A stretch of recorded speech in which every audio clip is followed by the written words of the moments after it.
Mookie Chilson channel, and this is it. The journey is over.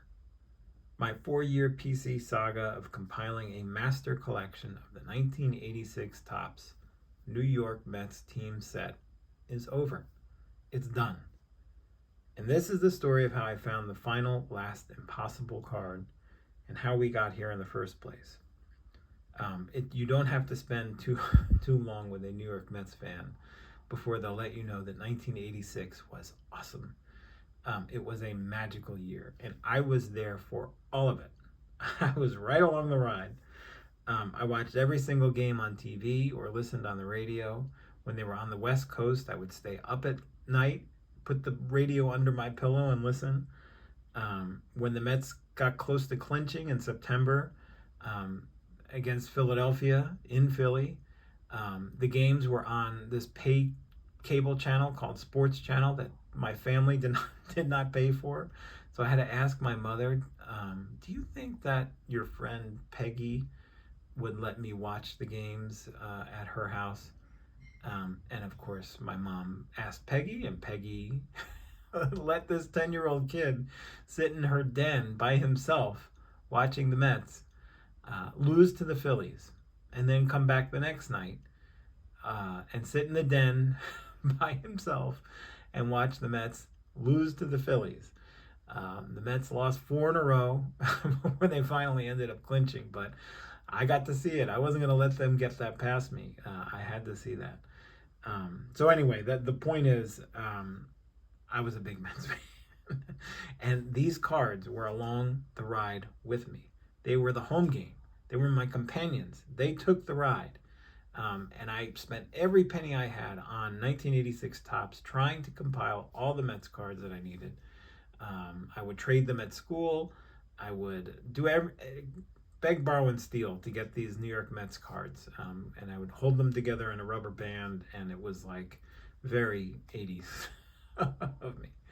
And so when the pandemic came, I got back into collecting, and it didn't take me long to start thinking about how I could revisit my childhood collection of the 1986 Mets team set. And I remember lying in bed one of those early days of the pandemic, wondering how I could collect all these cards all over again and have it be meaningful. I mean, I could buy all these cards raw, ungraded, for like less than $20 probably. I could get them all maybe in a PSA 10, but like I don't really, grading is not my thing. I collect pinhole cards. Grading is not my thing, at least the high grades. I could get a Tiffany set, maybe that would be a little nicer, but again, that would be easy. And so I settled on autographs. What if I could get the players whose faces are on those cards who actually did the work that got the world championship, to sign all the cards, and I could collect them all. And so that journey began. Now, there are 32 players on the back of Davy's checklist here. There's Davy. It's the Tiffany card, so you can see it a little bit better. 32 players on the back of this card, which seems like a lot. But when you factor in all of the inserts, the All-Stars, and the Turn Back the Clock, and the record breakers, and then the traded set, there are 42 cards in total for the New York Mets master collection. And has anybody ever done that before? Is it even possible? I started asking around and poking around and finding people who had done it. And the hardy souls who had taken this journey before me were very happy to let me know what they found already. And a couple of the things they would tell me who does TTMs or through the mail signing, who has a private signing that would show me that. They showed me Facebook groups where you could, ask around and poke around for autographs. But they all, to a person, would let you know that when you start out on this journey, there are 3 impossibles that you're just most likely not going to see. Or if you do see, they're going to cost you an arm and a leg, and they're going to make you not want to do this. And they are Gary Carter, who is the Mets Hall of Fame catcher, who is no longer with us. Kelvin Chapman, a journeyman middle infielder who was not on the 86 Mets but still had an 86 Topps card. And then there was Rusty Staub, who was a great ball player, a sort of one of those fringy Hall of Fame ball players who was great for the Mets in the 70s and then came back as a pinch hitter and a sort of, just a great teammate in the 80s. And he retired after the 1985 season, but he still had a 1986 Mets card. Rusty Staub, unfortunately, died in 2018, and there are just not a lot of Rusty Staub autographs populating the internet. And so you start collecting. I decided to take the journey anyway. I didn't care. And you can see the results up here. There's Davey and Bobby Ojeda, who's a traded set.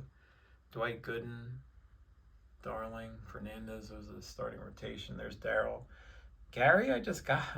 Gary was, somebody put Gary online and didn't know what they had. And I had that authenticated. And he's part of the collection. The autograph isn't great. It's sort of smudged and blurry, but I don't care. Keith Hernandez was TTM. I sent him a couple bucks and got this back, and that's a Tiffany version of his card. And that was such a thrill getting Keith Hernandez to send me some mail and have his beautiful autograph on that card. You got Wally Backman and Mookie Wilson, the spark plugs at the top of the lineup, along with Lenny Dykstra, Ray Knight, who was the MVP of the World Series, Kevin Mitchell from the traded set in red there, Hojo, Tim Tuffle also untraded, Rafael Santana, the shortstop, the two closers, Roger McDowell and Jesse Orozco, Danny Heap, who was a sort of fourth, fifth outfielder, and Rick Aguilera, who sort of spot started and was a big help on that pitching staff. And so in addition to that, you got the inserts cards. You got Keith Hernandez's All-Star card, Dwight Gooden's All-Star card, Gary Carter's All-Star card, which is actually a card that he used to give away for a charitable donation to, I believe, the Leukemia Foundation. Gary Carter was a very giving guy, and so he would give out these cards. But so this is not a traded set card. It's just a special card that Topps made for him, I think, so he could distribute through his charity, and he signed that one. He was also a very religious man. I have this one. To Dave, God bless, Gary Carter. And so this is on the original Topps card back. You can see the difference here. I don't know if anybody finds that interesting, but I do. Then you got the Dwight Gooden record breaker, the Keith Hernandez record breaker. You got the Mookie Wilson team leaders, the Dean of the Mets, my man Mook. And you have this card, which is just a gem. This is a gem. This is another one that just turned up online, and it was not expensive, and I just could not grab it quick enough. 10-year turn back the clock to 1976 Tom Seaver. Tom Seaver, who was, again, in the dugout for the Boston Red Sox in the 86 World Series. But I have his autograph as part of my 1986 Mets Master Collection. And then there are the sort of filling out Davies' checklist here. You got George Foster, who the Mets let go in August of 1986. Doug Sisk, the reliever. Eddie Lynch, who only pitched a game for the Mets in 86. Randy Neiman, a sort of starter, long reliever guy, who I believe this is a traded card. Yep, Topps traded. Bruce Brienne, who was another starter, long reliever. These two guys who did not pitch for the New York Mets, but were packaged for Bobby Ojeda to the Red Sox, John Christensen and Calvin Schiraldi. Of course, Calvin Schiraldi played a crucial role in the collapse of the Red Sox in that Game 6. You got Tom Gorman, who did not pitch for the 86 Mets. Same with Brent Gaff. Ron Reynolds was not on the 86 Mets, nor was future manager Ron Gardenhire, nor was future manager Clint Hurdle, nor was Tom Paciorek. And then there's the aforementioned Kelvin Chapman, an extremely difficult autograph to find. I've never even seen another one. And you can see the big bend. You may recall the video. I got this card in May during my trip to Disney. A college kid who had Kelvin Chapman come to his college to visit him.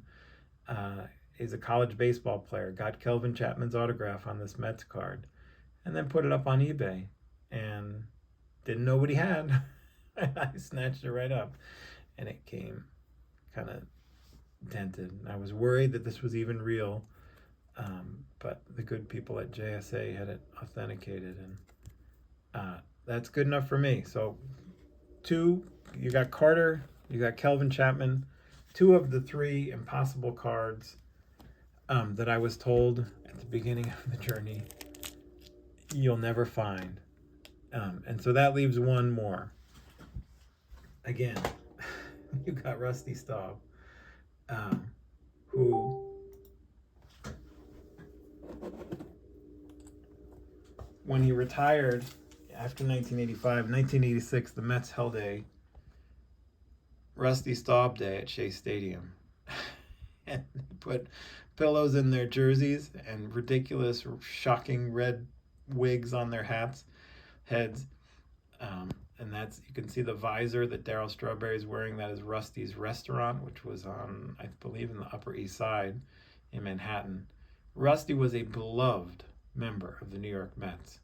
And on the day he had his Rusty Staub Day, the Cardinal of New York, Cardinal John O'Connor, came to Shea Stadium to let Rusty know that he was going to gift him an audience with the Pope as a gift upon his retirement. Rusty was very religious. He was very charitable, and he was beloved by Mets fans and Mets, including me as a kid. And so I needed his card. And so everywhere I went, and I knew somebody had somebody, if I knew anybody could have a potential lead on a Rusty Staub autograph, I would ask them. And at one point, my old buddies at the Cousins Collectibles had a guy on 1933 signed Gaudis to talk about how he compiled his set of signed Gaudi cards, which is mind-blowing. And because I'm a wise ass, in the live stream, I asked, have you ever seen a 1986 Rusty Staub? And Cousin Tony thought that I was fooling around, but he asked them the question anyway. And the guy said, I don't know, but let me see. And so I followed up with 1933 Gaudi collector, signed 1933 Gaudi. His name is Marty. And I said, hey Marty, great chat with the Cousins. I love those guys. I loved hearing about your origin story with the 53 reprints. Thank you. Appreciate you reaching out. He responded. And then he responded with this. Tracked one down. I reached out to the owner. If I can get it, I'll just send it to you. Whoa. So, Marty, signed 1933 Gaudi, has tracked down the Rusty Staub. I've been looking for it for 3.5 years, and I couldn't believe it. And so then it was like, okay, what's going to happen next? Is he really just going to send me this card? The card that would end the journey, the card that would finish the whole saga? I didn't know what was going to happen next. And then it went quiet, and nothing happened. And a couple of days went past. And I didn't want to reach back out because I just didn't want to nudge the guy too much. And then finally, my saved eBay searches turned up a Rusty Staub 1986 Topps Mets Rusty Staub. And hold on a second.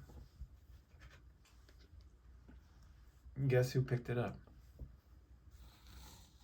Your boy Mookie did. So I responded, I told Marty, I said, I don't know what you did, but this just turned up online. And he said, oh, a couple of guys I talked to must have figured they would just put it online instead of sharing it. And so they did. And Rusty Staub wound up getting posted on eBay. And I could not have mashed that buy it now button quicker. And now Rusty is here. And he has been authenticated by JSA. And he has completed the set. So now all 42 cards from the 1986 Topps New York Mets team set have been autographed, and they're in my possession, and this collection and this journey is complete, and it has been just a freaking blast. It has been amazing to put this all together, and I'm thrilled to share it with you. Now, I do have an addendum. There are extra guys. There are guys who were not on the 42 master list here, but guys like Kevin Elster, who I sent this through TTM. This is a set that Topps put out for ESPN when that documentary Once Upon a Time in Queens came out. And so I got Kevin Elster to sign that. There's a Dave Magadan card. He came up late in the season for those Mets. Ed Hearn, who spelled Gary Carter when he got hurt in the middle of the year. Mark Anderson, who was a pitcher in the 86 series. Lee Mazzilli, who came back to play the outfield for the Mets after they let go of George Foster. He had originally been with the Mets. I also got this Lee Mazzilli. This was a set the Mets issued at the stadium, I believe, as a giveaway. And Lee Mazzilli signed this card. This came out in 2006, so like a 20-year anniversary card. And of course I had to get these Red Sox. Stanley and Buckner, both of whom played pivotal roles in letting the Mets get back in it in 1986. So I'm sorry if that was painful if you're Red Sox fans watching. But so there you have it. That is your 1986 Topps New York Mets master set of signed cards. I'm thrilled to be done with it. I'm thrilled to have it all together. And I appreciate you watching this. This has gone on way too long. Thank you for coming on the ride, and I will talk to you soon. Thank you.